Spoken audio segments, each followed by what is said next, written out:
Je me tenais là, devant la tombe de Juliana, le regard perdu dans l'herbe fraîchement tondue qui entourait la pierre tombale. Un bouquet de roses à la main, je sentais le poids de ma solitude, chaque pétale un rappel cruel de la vie que nous avions partagée. « Pourquoi, Juliana ?» murmurai-je, ma voix tremblante. Les souvenirs affluaient, doux et douloureux à la fois.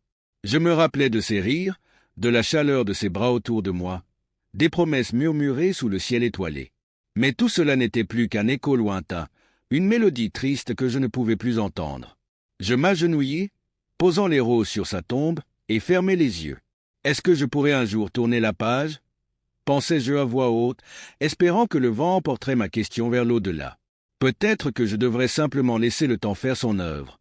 Mais une partie de moi savait que ce n'était pas si simple. La douleur me rongeait, me consumait, et chaque jour était une lutte pour avancer. En rentrant chez moi, l'esprit encore hanté par ma visite au cimetière, je remarquai un vieux livre poussiéreux sur la table. Curieux, je l'ouvris et découvris des pages jaunies, remplies de symboles étranges et de rituels vaudous. « Cela ne peut pas être vrai ?» murmurai-je, mes doigts glissant sur les illustrations. Pourtant, une lueur d'espoir naquit en moi. Et si ce rituel pouvait me donner une dernière chance de la voir? La nuit tomba lentement, enveloppant la maison d'une obscurité apaisante. Je rassemblai bougies et herbes, mon cœur battant la chamade. « C'est fou. Carlos, tu sais que c'est dangereux ?» me dis-je, mais le désespoir était plus fort que la raison. Je disposai les bougies en cercle, allumant chacune d'elles avec précaution, et commençai à murmurer les incantations que j'avais lues. Les ombres dansaient autour de moi, créant une atmosphère à la fois mystique et terrifiante.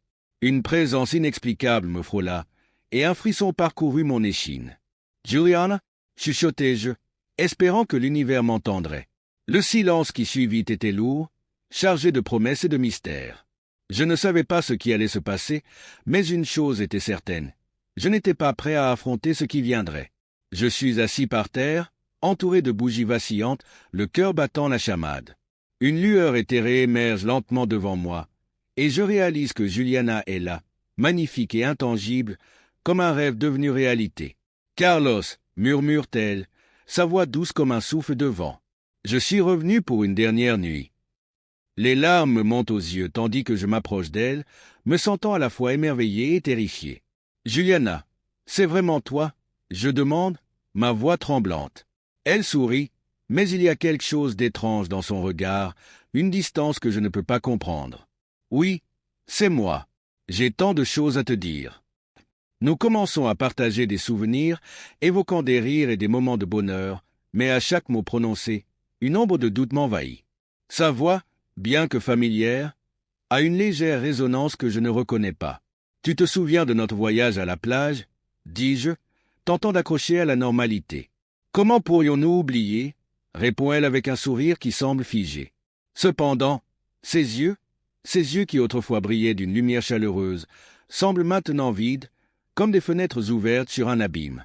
Mon cœur se serre. « Juliana, est-ce que tu vas bien ?» La pièce devient glaciale, et un frisson me parcourt. Je sens une menace sous-jacente, mais je chassais cette pensée. Après tout, j'ai souhaité ce moment si désespérément. « Je suis ici, Carlos. Je suis avec toi, » dit-elle, s'approchant de moi. Je la prends dans mes bras, mais je ne peux ignorer la sensation de froid qui émane d'elle. « Juste pour cette nuit, je veux que nous soyons ensemble, comme avant, » murmure-t-elle contre mon cou. Je veux croire en ces paroles, m'accrocher à cette illusion, mais un instinct me crie de fuir. « Restons ici? Rien d'autre n'a d'importance, » réponds-je, tentant de réprimer la peur qui grandit en moi. Nous sommes ensemble, au moins pour un instant, et je décide de savourer chaque seconde. Mais alors, je sens un frisson parcourir ma colonne vertébrale. Pourquoi le monde autour de nous semble-t-il si sombre? Je me suis réveillé en sursaut, le cœur battant, une sueur froide coulant le long de mon dos. La chambre était plongée dans l'obscurité, à l'exception d'une lueur vacillante émise par les bougies que j'avais allumées pour le rituel. Mon regard se porta immédiatement vers Juliana. Elle n'était plus à mes côtés. Une boule d'angoisse se forma dans ma gorge alors que je me levai, me dirigeant lentement vers le hall, où je l'aperçus, debout, murmure des mots incompréhensibles. « Juliana » appelai-je, ma voix tremblante. Elle se retourna lentement, un sourire énigmatique sur les lèvres. Carlos, VNZI. Je la suivis, le cœur lourd d'inquiétude. Qu'est-ce que tu fais?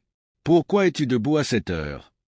Elle ignora ma question, continuant à murmurer des incantations que je ne comprenais pas.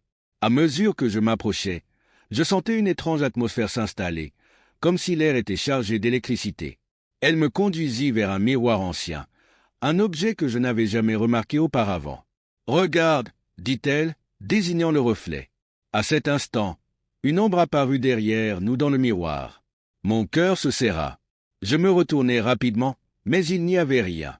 Juste le vide de la nuit. « Juliana, il y a quelque chose derrière nous. » Elle se tourna vers moi, l'air serein. « Ne t'inquiète pas, Carlos. Tout va bien. » Mais tout n'allait pas bien. Mon instinct me criait de fuir. J'étais en train de perdre pied dans une réalité qui ne semblait plus m'appartenir.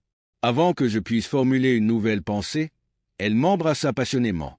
Ses lèvres étaient douces, mais une froideur indescriptible m'envahit. Une voix, sombre et profonde, résonna dans mon esprit, comme un écho d'un avertissement. Fuis. Je me séparai d'elle, le souffle court. « Juliana, il faut que je sache ce qui se passe. Pourquoi est-ce que je ne me sens pas bien ?» Elle s'approcha de moi, ses yeux brillant d'une lueur que je ne reconnaissais pas. « Je suis là pour toi, Carlos. Pour nous. » Mais quelque chose en elle avait changé. La chaleur que j'avais connue s'était transformée en une présence glaciale, et je sentais que les ténèbres n'étaient pas loin. Mon cœur battait la chamade, et je réalisais que je ne savais plus dans quoi je m'étais engagé. Je me suis plongé dans les pages du vieux livre, mes mains tremblantes parcourant les mots écrits en lettres jaunies par le temps. Chaque phrase résonnait en moi comme un écho de désespoir. Ce sort est dangereux, murmurait une voix intérieure, mais je ne pouvais pas reculer maintenant. Je voulais comprendre ce qui se passait avec Juliana. Son sourire, bien qu'éthéré, m'illuminait, mais il y avait quelque chose de troublant dans son regard, quelque chose que je ne pouvais pas ignorer. « Carlos, qu'est-ce qui te préoccupe ?» me demanda-t-elle un soir, alors que nous étions assis sur le canapé, les bougies vacillant autour de nous.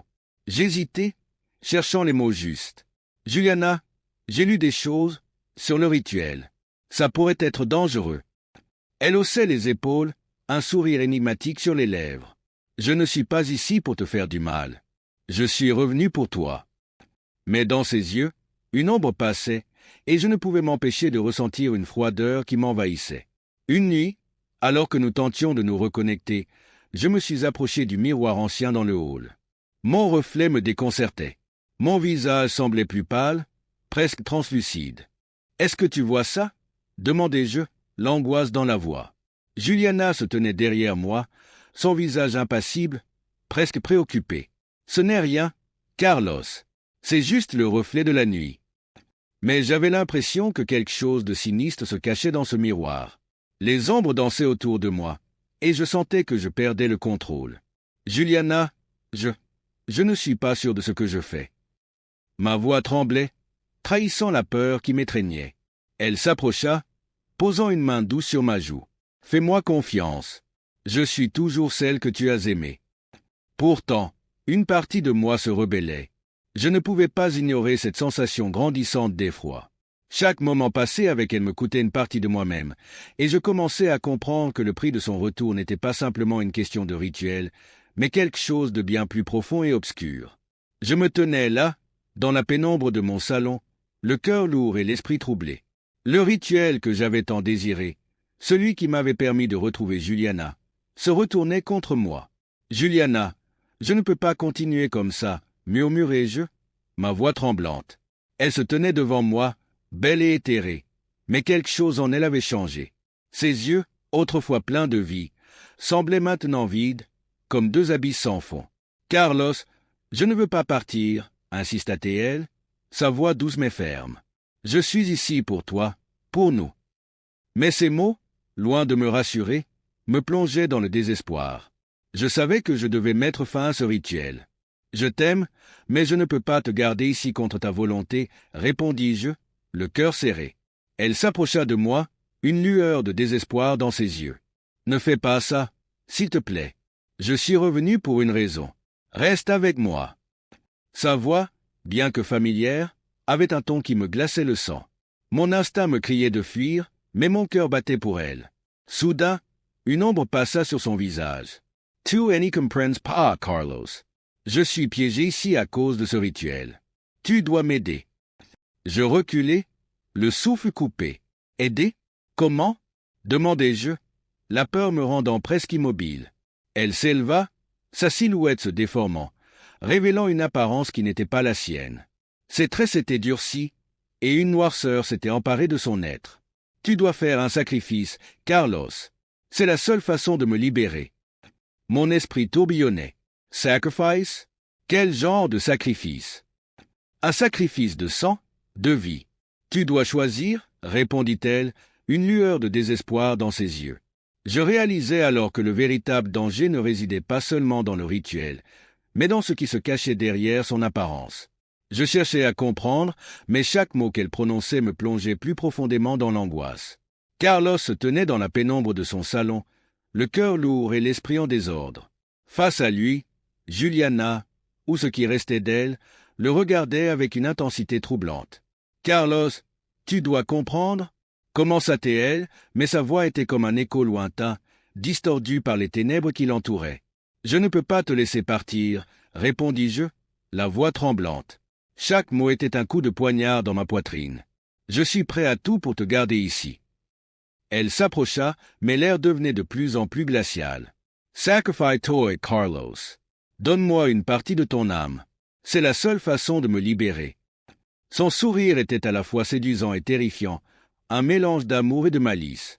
Je fermai les yeux, sentant le poids de son regard sur moi. La douleur de sa perte m'assaillait, mais une voix intérieure me criait de fuir. Je ne sais pas si je peux faire ça, Juliana. Qu'est-ce que cela signifie vraiment? Cela signifie que je pourrais enfin être libre, Carlos. Mais toi, tu devras abandonner quelque chose de précieux, quelque chose qui te définit. Ces mots résonnaient comme une mélodie sinistre dans ma tête. Je réalisais alors que le véritable sacrifice n'était pas physique, mais psychologique. C'était mon humanité qu'elle voulait. « Je te le promets, je le ferai, » murmurai-je, ma voix brisée. Je m'approchai du miroir où je voyais notre reflet, mais il ne nous montrait pas tels que nous étions. Une ombre se tenait derrière moi, une silhouette tordue et horrifique. Je me retournai, mais il n'y avait rien. Juste le vide. « Fais-le maintenant, Carlos !» cria-t-elle, sa voix devenant un cri désespéré. La panique monta en moi alors que je réalisai la vérité. Juliana n'était pas la femme que j'avais aimée. Elle était un démon, une entité cherchant à s'emparer de mon âme.